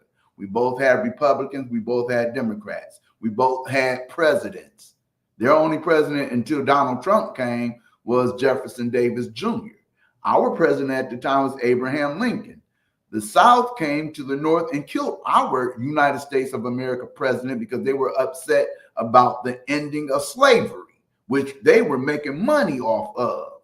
So that's the thing right now, the Civil War that we're looking at right now, they're planning on repaying the United States of America for closing their country, the GOP, the Confederacy of America. They felt that we all, the United States of America, closed their economy by ending slavery, which wasn't a thing that was by our own opinion, but it was the necessary thing to do because it's illegal to traffic human and do the things that they were doing that brought what we were giving as servitude and made it into a slavery thing where, a person was captive, So these are things that when God told us to come and serve here, it was an honor to come and serve. We built that White House. We were trying to serve people in our restaurant. This is our restaurant. And what our job was to teach you civilly how to behave in this type of society, which they did not understand at the time because of the nature in which they come from. I mean, this story is just a beautiful story of people being obedient to God. You have to think, why did so many Black people claim their inventions back then, but at the same time allowed others to use what they invented and to profit from it? But they claimed it, and you can go back to back to back to back and see how many Black inventors claimed their inventions. So that's that servitude I'm talking about. We developed things and then allowed them. This is a Bible verse. Let us make man, and let us give them dominion over everything. So we were being obedient when we were doing servitude, just like today when you got a mayor or a senator, or those are public servants. They volunteer to serve, even though they're paid for it and all that. Still servitude is what it's supposed to be. Well, Brother Ephraim, I have to respectfully disagree on some of what you stated, because when I look back at history, I look at racism being implemented in the North and the South. Our brothers and sisters migrated from the South to the North, thinking that they would come to a certain level of freedom that they couldn't experience in the South, and they came to a Chicago that was a racially divided city, and they had to deal with the implication of racism, just like they came through Ohio to get to Canada, and they encountered people who had racist mentalities just because of the differences in the color of their skin. We can look in biblical terms and look at the idea of the chosen people, and we can think about those brothers and sisters that left Detroit and Chicago and went to Dimona, Israel, under the understanding that they were the chosen people of God. So there are so many layers to what we've expressed here. But I think the bottom line is that we look at history and we find a way to liberate ourselves from the conditions that we have endured. The fact of the matter is, we were the first people on this earth. The fact of the matter is, even throughout all the bondage and enslavement and all the difficulties that we face as a people, we as Africans in America have proven that we are the strongest of the strong. We have proven that we have been in situations where we were self-sufficient and we thrived just because of our connection to the Creator and our ability to take care of ourselves. So I agree with some of what you said. I don't agree with all of it, but that's the beauty of discourse and the fact that we can have disparate opinions and still be congenial and still be brothers and not have any malice or any ill will towards each other because we don't see things exactly the same way. Well, And I want to come back to something that I meant to mention earlier as we were talking about the financial aspect of the museum. I took a trip to Philadelphia, Pennsylvania, back over the weekend of April 4th, which happens to be my birthday. And on the next day, the 5th of April, I visited the African American Museum in Philadelphia. And what I found out when I did my research is that the city of Philadelphia provides $800,000 a year in funding and support from a line item in their budget for that museum. When I talked earlier about having funding for the arts in the city and having it a part of our municipal budget, I think that it's only appropriate that we think in similar terms. Now, what you talked about in terms of the needs of the museum is not just $800,000, it's in the millions, and it's our task to be creative and find ways to do that. And I know with the new reshaping of the financial system in this world, there's opportunity within those paradigm shifts for us to generate the capital that will allow us to make the money that's necessary to do that. And perhaps we can have a conversation offline on how to accomplish that, because I don't think it's fruitful for us to necessarily have strategic conversations about what we can implement so that we don't have folks all in our business and attempting to sabotage us in our efforts. But I agree, we have to be creative. Brother Antonio talked earlier about the African American Cultural Gardens. Same situation. We shouldn't have to go begging to these philanthropic organizations when we have the resources within our own community to complete that. We're talking about $2 million, people, $2 million that exists within this community if everybody contributes what they are capable of contributing. You got folks who live in this city who are millionaires. They can cut a check for $10,000 or $20,000 and claim it on their taxes and not miss a beat. You got people who will spend $100 in the bar drinking brown and white liquor. You could sacrifice one night in the bar and contribute $20 towards this cause. Well, But we have to find ways to connect with our people so that we can become self-supportive and self-sufficient to bring the visions that we have for the things that are important to us to light. You got to look at the fact that this current administration has presented an area to where cultural preservation is a high need for our communities, and it's just a business. You have to look at it from a business point of view, at what's going on and how things are, being diminished and have been diminished, even with the museum in New York, the removal of Black history items and things like that. These are areas where cultural preservation is definitely a line item of discussion. So I appreciate what you're saying. I will be happy to have a discussion with you offline to where, communications lead to things. Yes, absolutely. Before we depart, I just wanted to mention Superior Renaissance Community Development Corporation. Can you talk a little bit about how it was formed and what its mission is and what it has been able to accomplish in the time that it's been in existence? Absolutely. So that's Minister Roland Muhammad from the Nation of Islam, who's been a leader for the Nation of Islam here in Cleveland for several years. He had a vision, and he decided to act upon what was given to him from his Lord, our Lord, that there is not identity for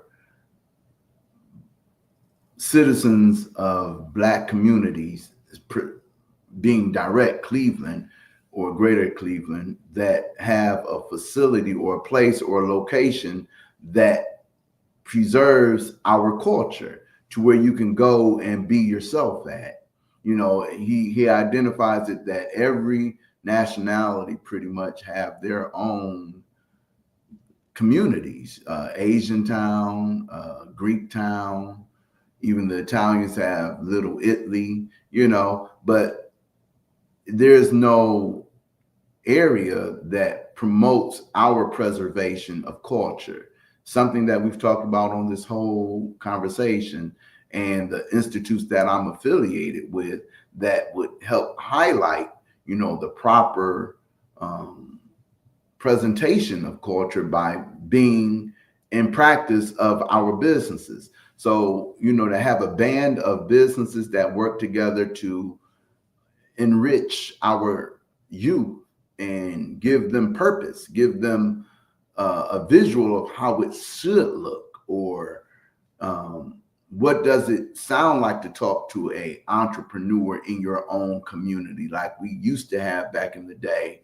when you can walk up Huff Avenue, Hayden Avenue, where the Black communities were, and they were flourishing with Black entrepreneurs. A kid walking home from school can step in and directly talk to the business owner, to where today, when they walk home from school and they stop at a facility, they're talking to a foreigner. And a lot of times the foreigner isn't friendly to our Black citizens, because a lot of us don't have the culture to have a relationship or a communications with anyone to talk about doing business without it becoming something that has in the past shown to not be as healthy for our citizens.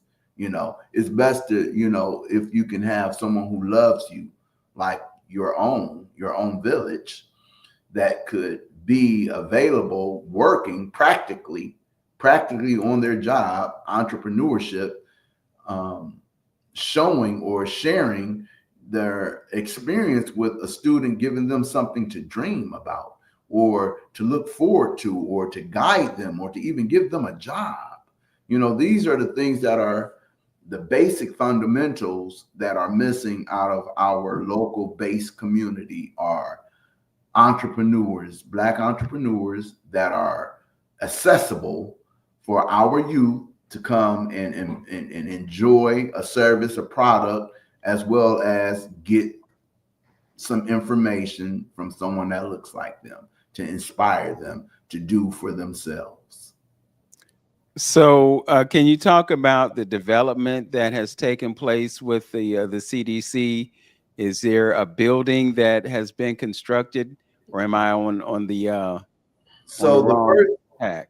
well, the first building that Minister Roland Muhammad has operating right now is the actual CDC, which is on 110th and Superior. He also runs his bakery out of it's 3 or 4 storefronts there, to where there's his bakery there where he bakes his bean pie and other cultural items. And then you have the studio area there with Player T, who does the show, Player T. His studio is there. And then you have the end corner area where the CDC actually have their events and meetings at. So that was a development for them to get the structure aligned to where the CDC can have a facility where now they have an area, a brick and mortar, to where they can engage with the community, bring the community out, which they've been having events. We've been really interacting with different leaders, trying to really get our action plan structure together, to where it's a step-by-step process, which has been fairly successful, moving through and putting the right people in position that understand the process of what it needs to be. So it's a growing process. So what's the future plans for the piece of real estate over there? The future plan is to provide land and opportunity for professionals in our race who are interested in being in a Black community, Superior, Renaissance, and African American. So like office space too, like that'll be a part of it. So the thing that we're looking at is development of office space, storefront rental, actual full development, you know, where a person want to come in and maybe leverage the use of the mixed use transformational dollars to build a building from the ground and become a partner. You know, there's opportunity on that strip for development. And, you know, Councilman there, he's been developing a couple of different properties over there in which he's had some ribbon cut. He had a ribbon cutting already. And I think he's just announced another property being developed on that strip. So it's it's a process of relationships Mhm. and developments and being able to see the vision of bringing that income capability to the right resources of leaders who are buying in to the African American community and becoming a part of that fabric. And go ahead. Yeah, I was just saying my last comment. And if you got the ears of rolling there, I don't know if it's on the drawing board, but I would like, me personally, I would like to see some type of marketplace, African marketplace, something maybe once a month or something, where a space where vendors can come out and commerce can take place in that particular area and things like that, you know. Yeah. So one of the things that I've been happy to share is that I've been working with Little Africa. They've been identifying bringing a co-op market space and a situation of that sort. And you know, there's things I've seen those young ladies go through where people had the funding and promised the funding, and at the end of the day they went a different way. And you know, for whatever reason, I'm not saying anything about someone here nor there. I'm just saying when it comes down to doing business, everything, like I said, contracts. You have to put contracts in place, and then you have to, you know, get those that are identifying that they have that interest and that investment. You know, you just have to give them an opportunity to fulfill what they have to offer and make them feel good about what their investment is. You know, I like what they've done over in on 105 on the Opportunity Corridor with Myers. You know, I saw that process, you know, how they're leveraging the use of dollars from immigration to bring in those type of developments. But these are savvy businessmen who are not they're not sharing with the common the things that they do that makes a business move savvy. And that's their prerogative, you know, but it's our responsibility to I got me a little blinking light going on right here. It's our responsibility to take the initiative to find professionals in our communities. And that's one of the things I'm thankful for, being in the Nigerian community, because I have a relationship with James Sosa, who's been doing historical preservation projects, and he's doing one around the corner from my office now, where he's garnered about $12 million to restore a building over here off of 79th and Cedar. And the work is looking good. He's done work in Shaker Heights. He's been doing programming. So there's a lot of great leadership opportunities for people in our culture to do business with other business people that are in our culture and some of who are not in our culture. It's about doing business, and that's a practical thing. It's not a college mindset thing. You can't come with the idea, I think I know what I'm doing. You have to be practically on the ground doing work, to where when a person looks to do a relationship with you that involves doing several $100,000, several $1 million, that you are practically aware of what's needed and what's necessary from your post, your position, to carry out that function. You know, and that's where in our community we need more professional purposed help, people who in our community who understands what they need to do integrity wise, Black excellence. You know, this practice makes perfect. If you're not doing the work, how are you going to know how to do the work? You know, I used to cut hair in my own salon. And I used to cut hair, a full head of hair, shampoo it, line it up, crisp, out the door in 15 minutes. And people used to sit there and watch me just whiz through these cuts. I don't care what kind of cut it was. And I would get a person perfectly out the chair in 15 minutes. I was charging $25. I call it the deluxe cut. So I was doing 4 cuts an hour, which is $100 an hour on haircuts, you know. But in order for me to get there, I had to practice that. I had to learn that. I had to put me a system together that when I cut a person's hair and then I send them to the shampoo bowl, and then I start cutting another person's hair. You know, being able to keep my equipment clean based on state board certifications. You know, practices of safety, keeping the consumer protected, and keeping my facility running where I'm not running out of supplies and doing things. You have to know what you're doing. So when it comes to development, doing community development, you got to know what you're doing. And when you get into relationships with people who know what they're doing, and you come to have a relationship with them, they know if you know what you're doing based on how you're speaking and what you're doing. So it's not a part of we don't have the opportunity, or if it's not no money. We need qualified people who are practically positioned to come and do what they say they know how to do. I want to jump in and just invoke the word opportunity and rewind just a little bit before we conclude the broadcast, because we've taken up a massive amount of time, but we've had some very fruitful and constructive conversation. First point that I want to make goes back to the Superior Renaissance CDC, and the idea is to develop from East 105th Street to East 125th Street based on what's on the website. I want to inform the public that there is a marketplace near the corner of East 105th Street and Superior where Black business is taking place. There's a space there where there are vendors, African-American vendors.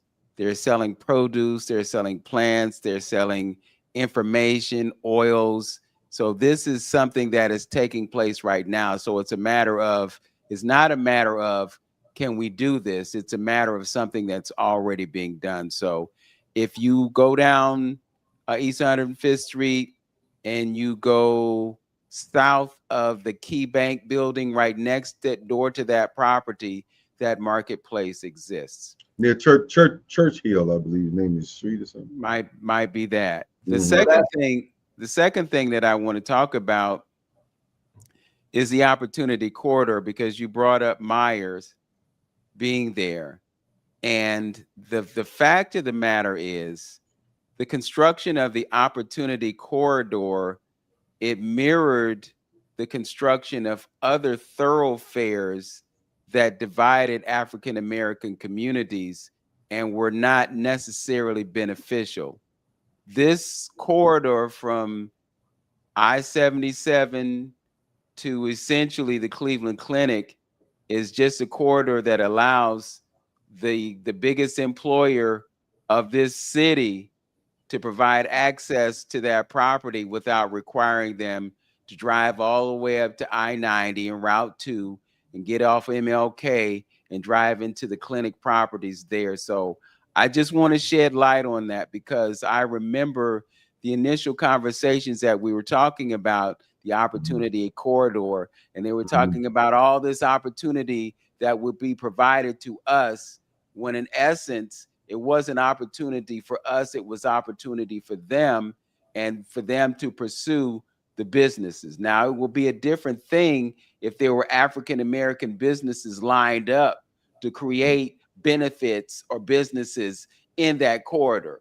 But essentially what it did was it divided our community one more again, and now we're paying the price for the liberties that are provided to those employees that take advantage of this new thoroughfare for them.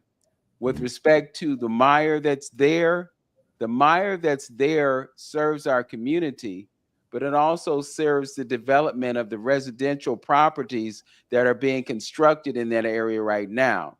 So if you go up Stokes Boulevard, you'll see the balloons next to the new residential property that they built there. If you go further up the hill and you get to where Fair Hill and Martin Luther King goes off to the south, you'll see a brand new residential property that has been built there. And the fact of the matter is, even though the Cleveland Clinic is a nonprofit corporation, you seeing bricks and mortar go up, and you're seeing this island that's created in the periphery of the areas that we live in that are not served by those dollars, the areas that we live in where there's trash on the streets and there's a lack of the desirable and the necessary attention to those cities that aren't, to those communities that aren't being served to capacity by the city of Cleveland because they're spending their money on public safety and not on the people. So I just want to set the record clear on that. Yes, Meyer is there. Yes, Meyer is providing a benefit to us who drive past the east side, the new east side market, to go to Meyer so that we can get organic produce that they're not selling in the new east side market, partly because we don't purchase organic produce at the new east side market, which is why they abandoned the sale of it, because it was just sitting on the shelves rotting. So I don't want to put all the blame on, our vanilla brothers and sisters, because it's not all them, it's partly us. But it's also because we are failing to educate ourselves about the things that will allow us to exist in a better state of health and consciousness. And we need to have these conversations about our food supply, which is why an organization like Little Africa Food Co-op is so important and why we need to support them. Last week we had Michael and Veronica Walton on, and Veronica made me aware of the fact that she was vending in that place, and I could go to that place at near 105 and Superior and buy some produce that I've been able to enjoy over the past week just because we had that conversation. So I'm saying all that to say that we have the resources, we have this platform, we can bring this information to the attention of the people, but it's up to the people to take this information and use it in a way that will benefit them. We're doing our part, and it's up to you who are listening, who are viewing, to do your part to elevate yourselves and to vibrate at that high frequency that we spoke about. So much that we can talk about, but Brother Ephraim, I thank you for joining us today. I thank you for sharing the things that you shared with us today, because now we have a greater perspective on the mission of Africa House International. We have a greater perspective on the vision and the mission of the African American Museum. We're in a position to support the programs that are taking place there. And we also have an understanding of the vision of Superior Renaissance Community Development Corporation. So I thank you for being the guest. I thank you for what you shared with us. And I look forward to having additional fruitful conversations with you. And yes, we'll have an online or an offline conversation about ways that you can leverage the current state of the financial reset in a way that will allow you to raise the capital that will bring your visions to life. So thank you for joining us. You're welcome.